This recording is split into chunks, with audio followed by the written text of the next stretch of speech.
Okay. Good morning to everyone. Welcome back to the course Digital Integrated Circuit Applications. And today's topic of discussion is emitter coupled logic. So today we are going to learn about emitter coupled logic. Now, through this emitter coupled logic, first I am going to design inverter. Now, the one main advantage of emitter coupled logic is this emitter logic coupled ECL circuits, they are very much faster while compared to other logic families.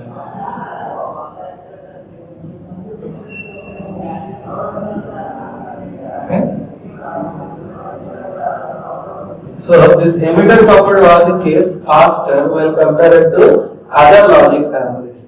The main reason why this emitter coupled or ECL logic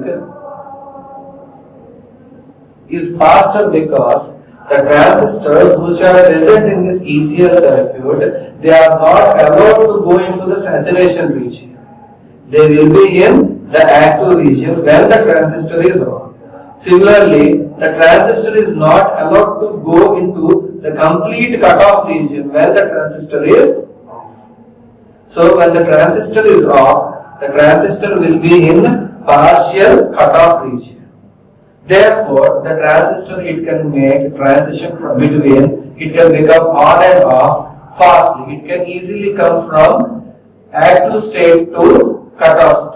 But if a transistor is allowed to go into the saturation region, then from the saturation region, the transistor, it will take certain amount of time.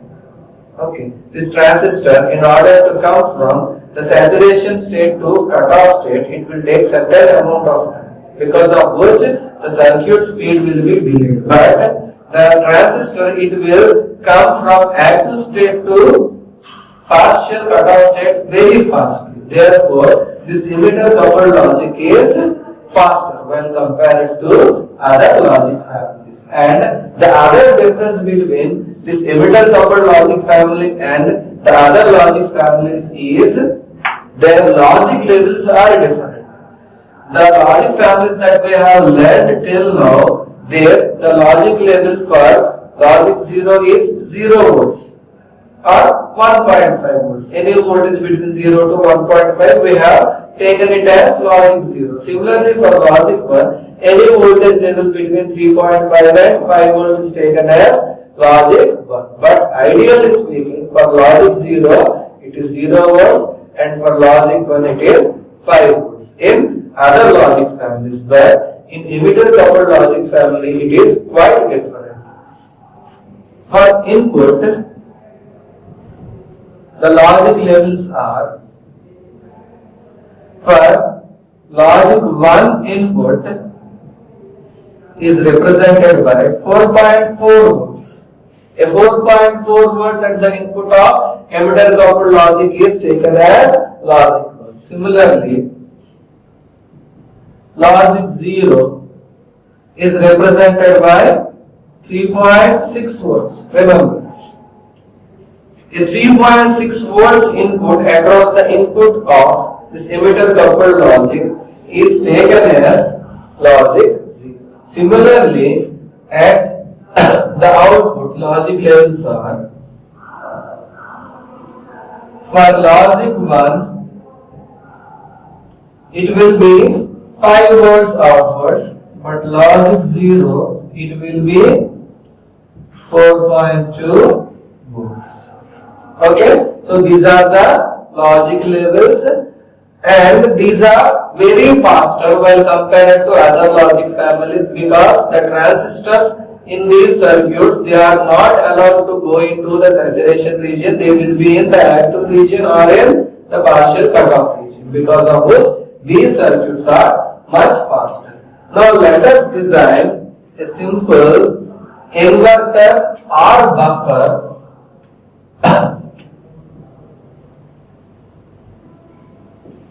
using this emitter coupled logic.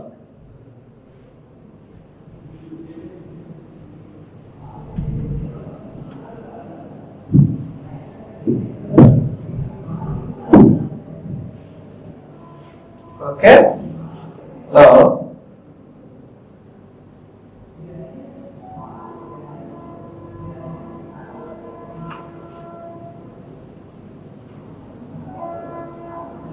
it consists of two transistors. So this transistor input is given and this transistor input is biased at 4.0 volts and the emitters, they are biased at VEE voltage, which is 0 volts, and I am calling the potential at this node as VA, and the connectors of both the transistors are connected to ground.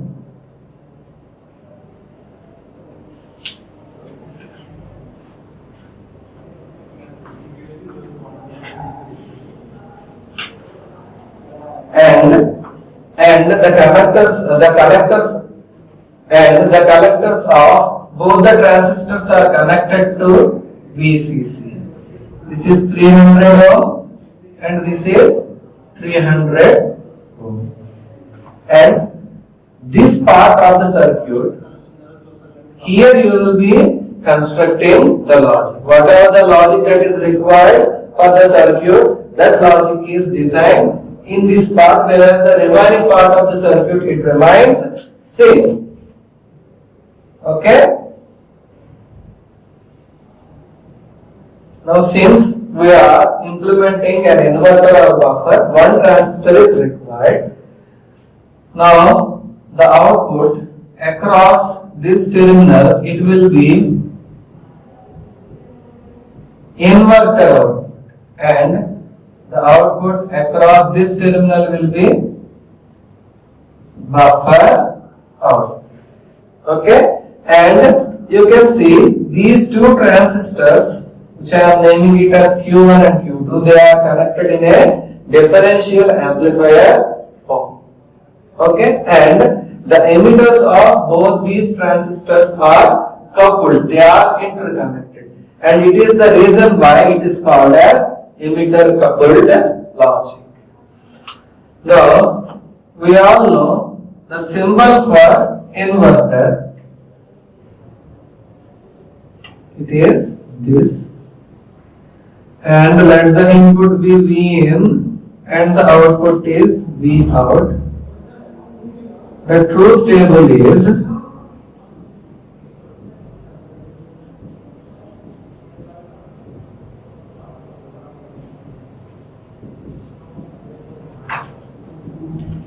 zero, output will be 1. If 1, output will be 0. This is for what?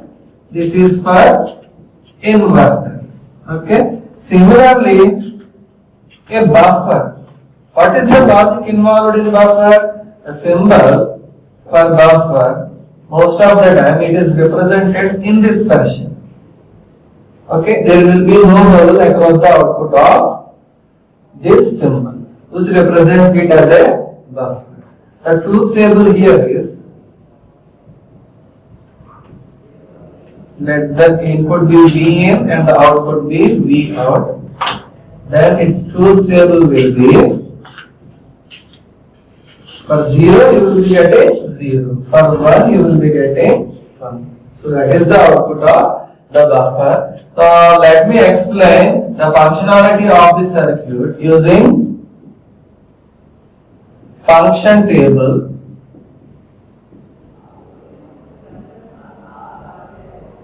Okay, where the inputs are V in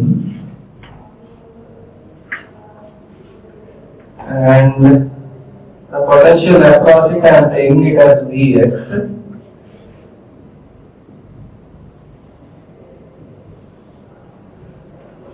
and we are having Q1, Q2 transistors, This potential I am taking it as VA and V out. Okay, sorry, this I am calling this inverter output as V out 1, buffer output as V out 2.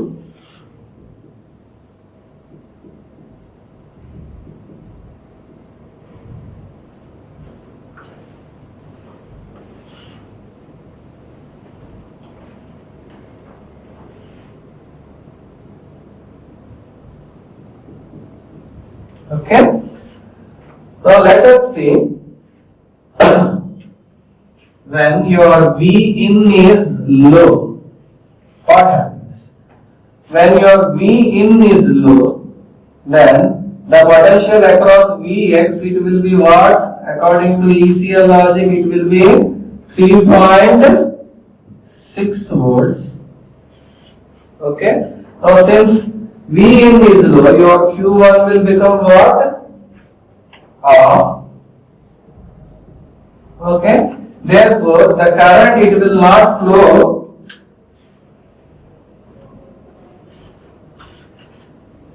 Therefore the current, it will not flow towards the Q1, but it will flow towards your V out 1, making your V out 1 equal to how much? Your V out 1, making your V out 1 high. Okay, now since Q1 is off, your VA, it will be at lower potential. Okay, now since VA is at lower potential, this potential is not enough. This potential will make your Q2,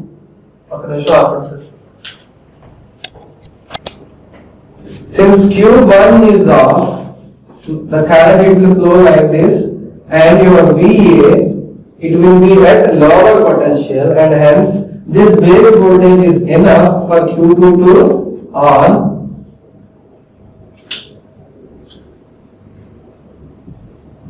Okay, since Q2 is on, the current, it can flow through Q2 like this towards V. Therefore, your V out2, which is buffer, it will be what? It will be low. So for low input, your Vx will be 3.6 volts. Q1 is off, Q2 is on.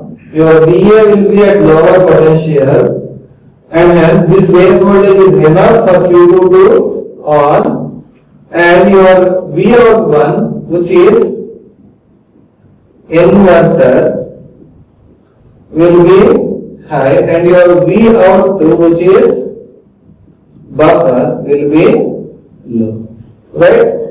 Similarly, let us see for another combination where your V in is high. When your V in is high,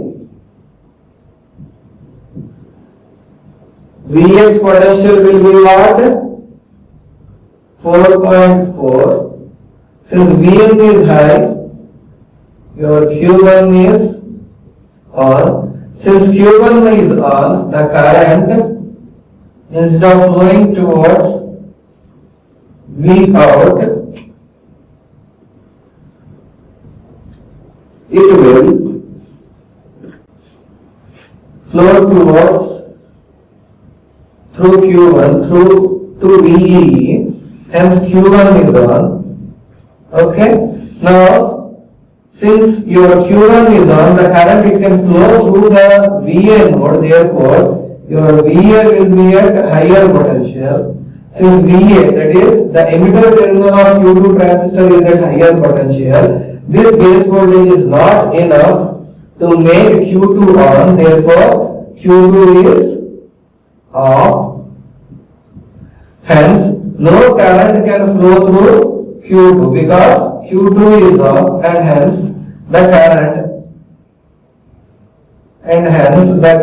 instead of flowing through Q2, it will flow to the V out 2.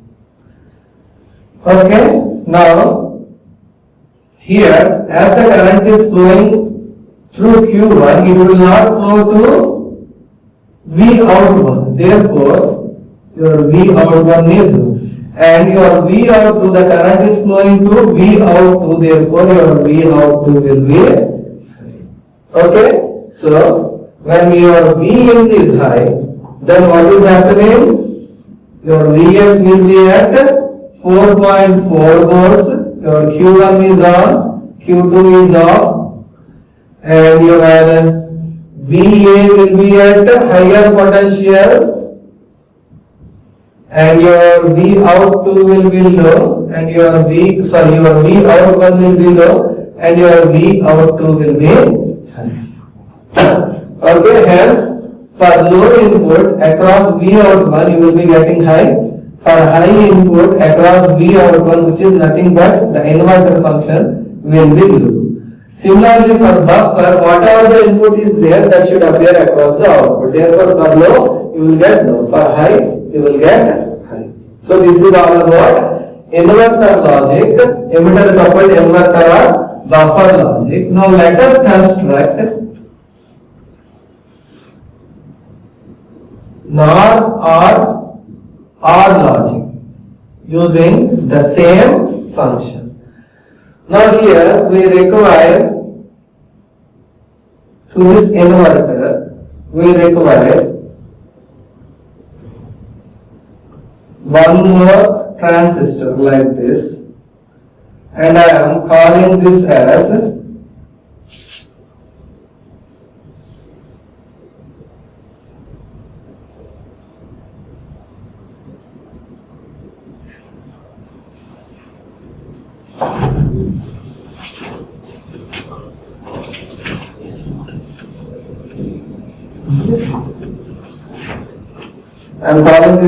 Q1, this as Q2, and this as Q3. From here I will be getting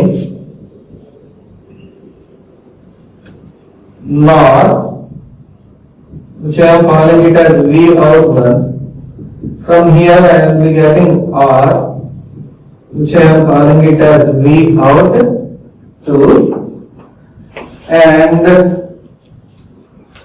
here is the input A and here is the input B. Okay, I am calling this potential as VB and I am calling this potential as VA. Okay, so this is the emitter coupled logic circuit for NOR or OR logic. Now let me explain the function of this circuit through the function table. Before that, let me tell you about NOR gate. Its symbol is what?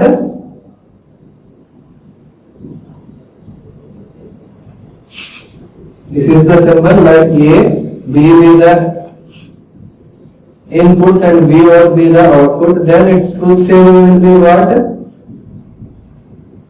A, B, V out. Total 4 combinations 0, 0, 0, 1, 1, 0, 1, 1. NOR function is, if any one of the input is 1, output is 0. Okay, so for these 3 combinations you will get 0, 0, and both the inputs are 0, then output is 1. Similarly, what is OR gate? Its symbol is this A, B, and this is V out, and its truth table A, B, V out, 0, 0, 0, 1, 1, 0, 1, 1, and its logic is, if any one of the input is 1, output is 1. Therefore, for these combinations you will get 1, and here you will get 0. Now let us see the functionality of this circuit.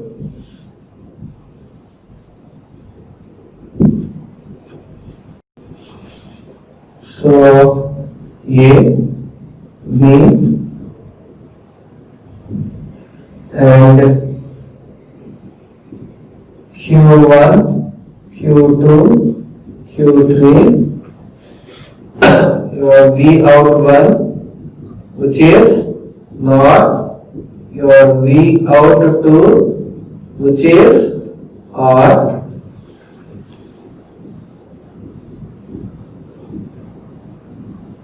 Now, if both the inputs are low, A is low,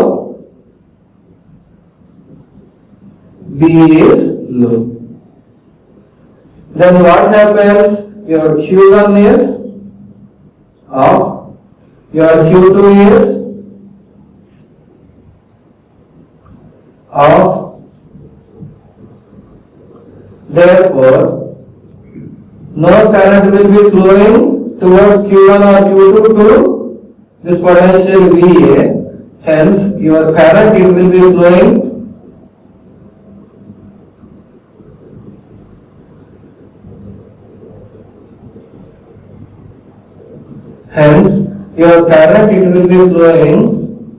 to V out 1.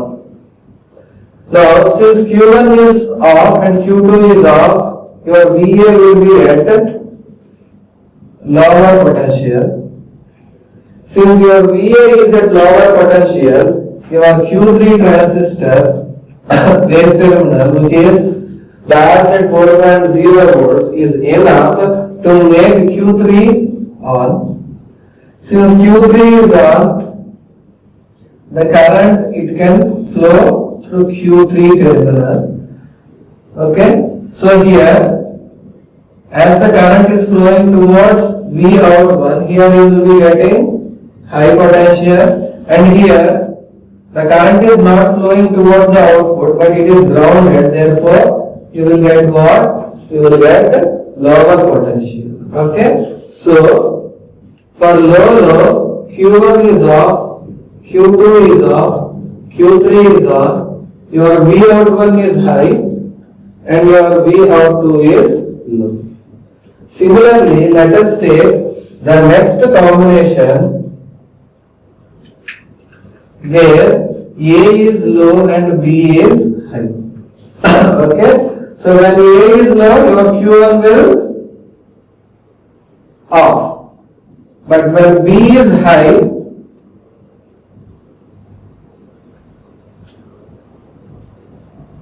your Q2 will on. Okay, therefore the current now, instead of flowing to output, it will flow towards VEE.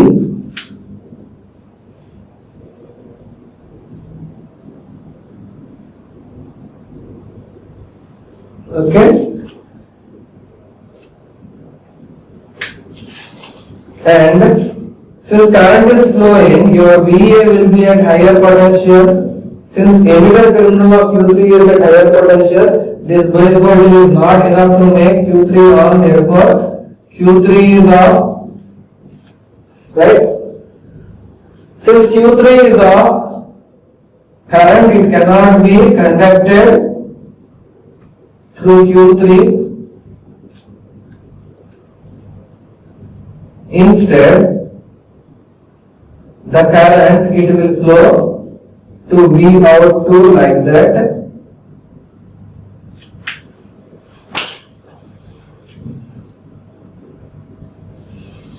Now, as current is flowing to V out 2, this will be high, and in this case the current is not flowing to output. Instead, it is flowing to VE. Therefore, your V output will become what? It will become low. Hence, when A is low, B is high, Q1 is on, so Q1 is off, Q2 is on, Q3 is off, and you will get V out 1 low, V out 2 high. Similarly, when we take the combination A equal to high and B equal to low, In that case,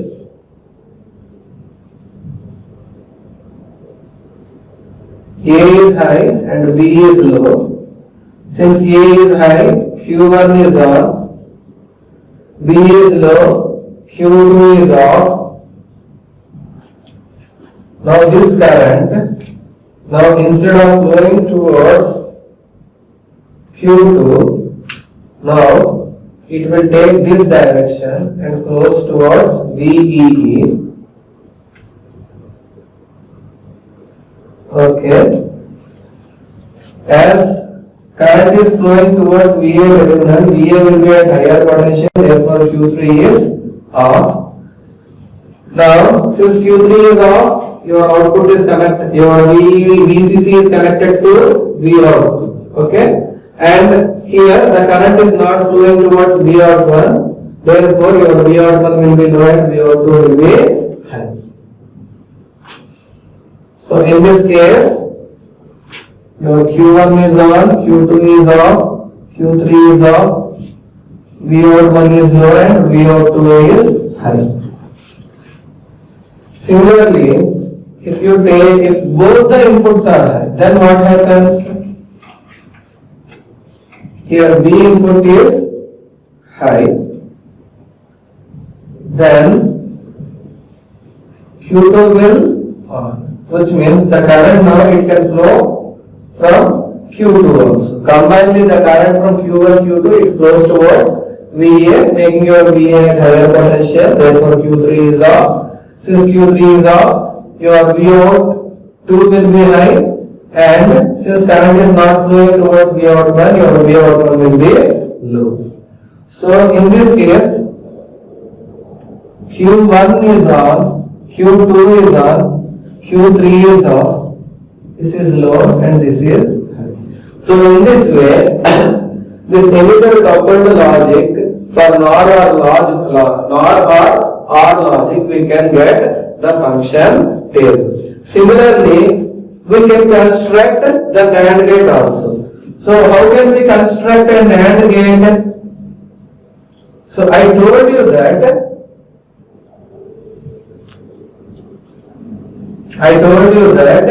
across this part the function, the logic is determined. So in NOR we have connected the transistors in parallel. For NAND or AND, you have to connect the transistors in series. Okay? In this fashion. So this becomes what? Yes. Here you will be getting NAND and here you will be getting. So in this way you can construct any kind of logic using emitter coupled logic, and the logic is involved in this part. So this is all about emitter logic coupled. With this we have completed this session. Let's continue our discussion in the next session. Thank you.